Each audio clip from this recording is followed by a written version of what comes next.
سلام آقای رضایی. سلام اکبر، اومدی؟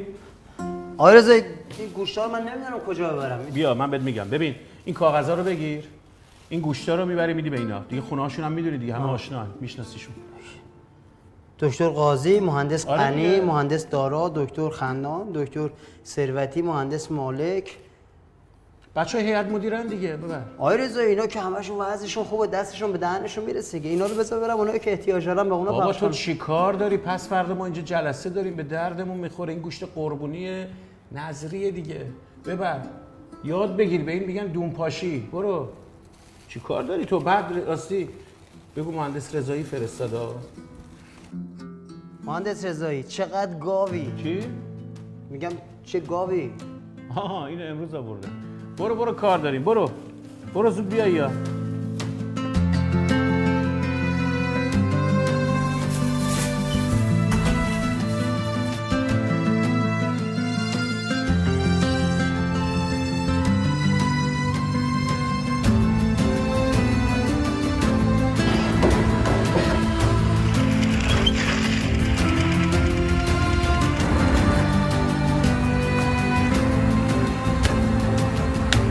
سلام داداش، خسته نباشی.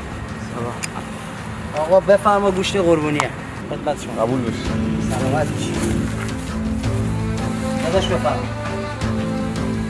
آقا مرسی، قبول بشه. آقا بفرما، خدمت شما.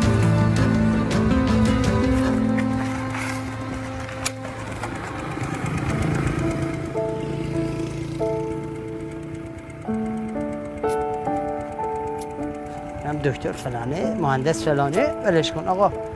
رسید به صاحبای اصلیش. خدایا شکرت. بیسی.